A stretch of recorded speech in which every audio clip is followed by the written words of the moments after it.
Je suis désolée. On pensait que ça n'arriverait qu'aux autres, qu'aux grands perdants de ce système. Pas à nous autres privilégiés. Et nous voilà, au même titre que le reste de l'humanité. Obligés de mettre notre monde sur pause, d'entrer consommateurs que nous sommes en hibernation forcée. Pour la première fois, on a décidé de ralentir cette course effrénée à la croissance, au nom de la vie. Nous sommes la première génération à vivre les conséquences du réchauffement climatique, et la dernière à pouvoir y faire quelque chose. Je suis désolée. Drôle de destin que celui de cette génération Y. Drôle de sentiment que de se battre pour une guerre qu'on n'a pas nous-mêmes déclarée. C'est vrai. Je suis désolée. On n'y est pour rien. On n'était pas là quand ils ont décidé de couper les arbres pour en faire des billets, de sacrifier la moitié des animaux marins en 40 ans pour quelques points de croissance, d'enfermer la nature dans des parcs et de parquer le vivant dans des eaux. On n'était pas là quand ils ont décidé de trouer la couche d'ozone pour sentir bon nez dessous de bras, quand ils ont vidé les océans pour y mettre du plastique. On n'était pas là quand ils ont décidé que ça valait le coup de condamner certains à la misère pour nos t-shirts à 1 € qu'on oublie au fond des placards, quand ils ont décidé que certains métiers valaient mieux que d'autres, que pour finir les fins de mois, il fallait mieux être designer ou start-upper que paysan, infirmier ou professeur. J'aimerais vous dire que ça va aller, qu'on peut continuer à binge-watcher Casa de Papel, popcorn à la main, pendant que nos décideurs s'occupent de faire tout le sale boulot. J'aimerais vous dire que la technologie sauvera le monde, que ces politiques en carton nous préparent autre chose qu'un avenir en porcelaine, que les grandes compagnies ont compris maintenant. Ça y est. Mais vous y croyez vraiment ?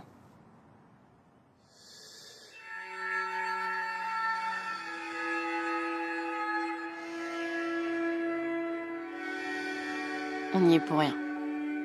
On n'y est pour rien et pourtant nous devenons complices. C'est notre faute parce qu'on s'est laissé endormir, doucement, à coups de fake news en intraveineuse. On a pris goût à leur confort. On s'est assoupi, bercé avec du progrès dans nos biberons. On a eu la flemme. L'inaction a le goût de pizza Deliveroo.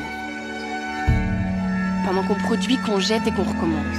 Pendant qu'on like, qu'on share et qu'on stalk. Pendant qu'on swipe à droite pour draguer et qu'on swipe up quand on a assez de followers. Il y a les derniers éléphants d'Afrique. Les baleines qui s'étouffent sous le plastique. Il y a les glaciers qui fondent et les forêts qui brûlent.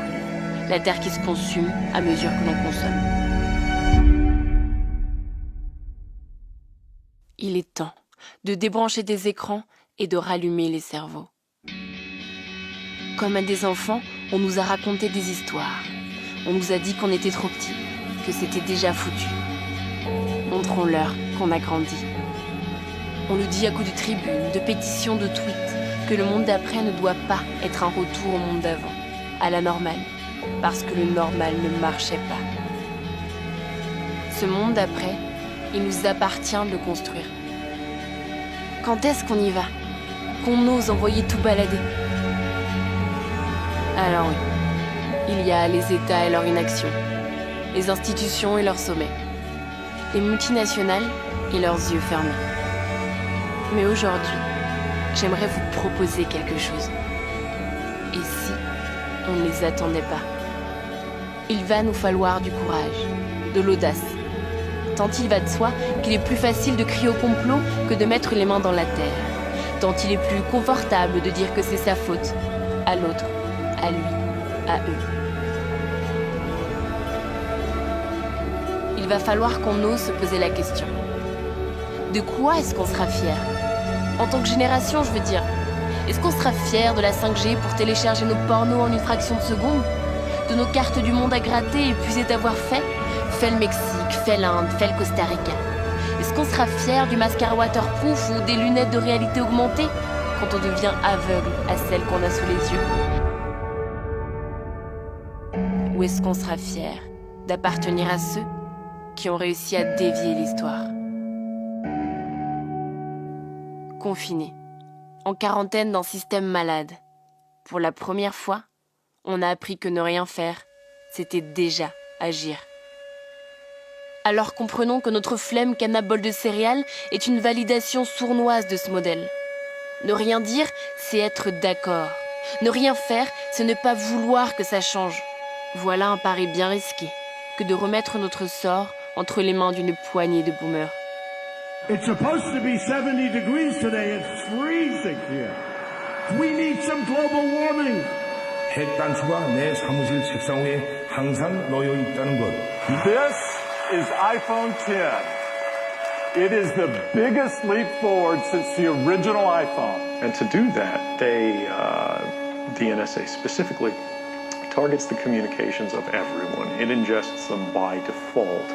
And that was a big mistake. And it was my mistake. And I'm sorry. À vous entendre, on devrait plonger dans la guerre civile, on devrait mettre des millions d'emplois en danger, si vous voulez, parce que l'apocalypse nous guette. Make our planet great again.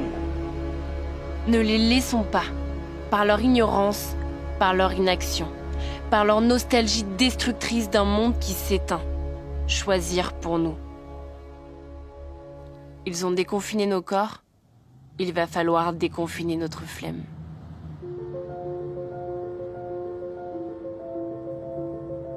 Nous, ceux dont le chez-soi ne s'arrête pas à un coin de rue ou à un lit d'hôpital. Nous les privilégiés. On a usé les coutures du canapé. On a fait péter les applis pour des abdos en béton. On a lu des bouquins à rendre vides nos tables de nuit. On a appris à faire du pain et à jouer de la guitare avec des tutos YouTube. On s'est fait des apéros pixelisés. On a enfin appelé nos grands-mères. On a laissé tomber les soutifs. On a appris à coudre des masques. Nous avons été des héros en pyjama.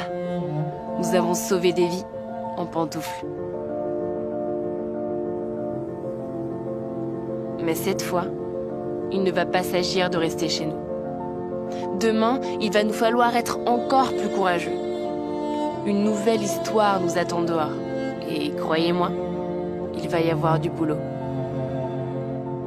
Il va falloir se bouger, sortir dans les rues, pancarte à la main, mettre les mains dans la terre et la terre dans nos programmes scolaires, descendre des avions et se réconcilier avec le Luberon, laisser les énergies fossiles dans le sol, réduire nos 4 steaks hachés par semaine et nos sushis Deliveroo du samedi soir, enfourcher les vélos, éteindre la lumière en partant, débrancher des écrans, se reconnecter au vivant.